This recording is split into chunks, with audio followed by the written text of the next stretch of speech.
So communities of practice help organizations become learning organizations. They provide a forum, a space for people who are passionate about what they do to gather and become better at doing what they do, and in turn, help the larger organization. So COPs serve a variety of functions.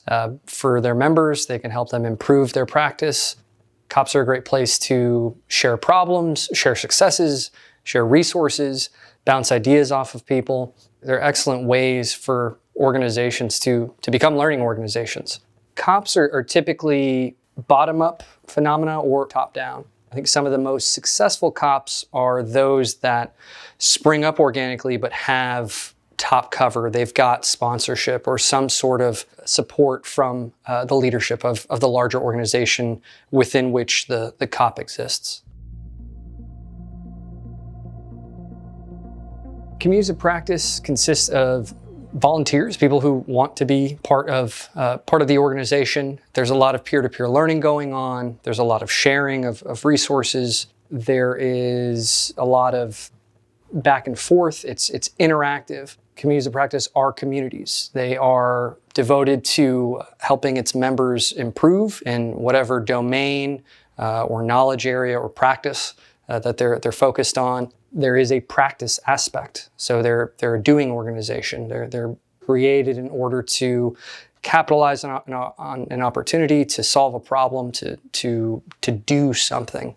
You've got kind of three layers or circles if you look at a concentric circle of a community of practice. So you've got your hardcore, again, your plank owners, the people who make the ship go. You've got your inner core, which is where probably most of your members lie. They're attending meetings or functions. They're contributing to the practice. And then that outer core. These are people who kind of come and go. They occasionally are involved. They might have an interest, but they're not contributing nearly as much or as frequently as your inner core and sort of hardcore. So COPs come in all shapes and sizes. They have varying degrees of leadership, of social interaction. You can have a COP in person, you can have a COP online. There's no one-size-fits-all for a community of practice. They often reflect the personalities of the people in charge and the interests of the membership. A community of practice in 1st Battalion, 7th Marines may look very different from a community of practice in 3rd Battalion, 5th Marines.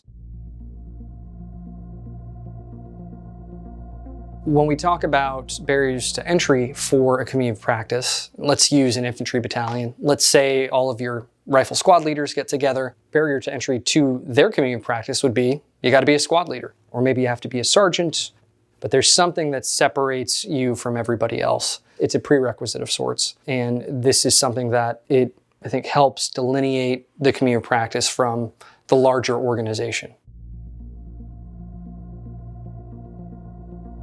In the IIW, we introduce participants to the concept of communities of practice. We ask the participants to look for communities of practice in their professional life, in their personal life, help them kind of connect the theory to what they often already do on their own. We also look at major historical examples of successful communities of practice. We'll do that through a decision-forcing case. We might talk about some more recent examples. There's the Army had something called Company Command. The Air Force had Project Warrior in the 1980s.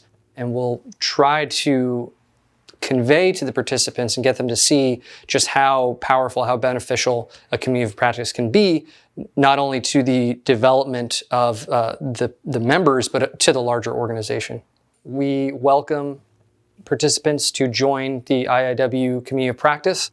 We use Facebook, a Facebook page. It's a closed group for participants to continue the dialogue, to continue to share their problems, share their successes, share resources, and join this group of practitioners who are trying to move the Marine Corps towards 21st century learning.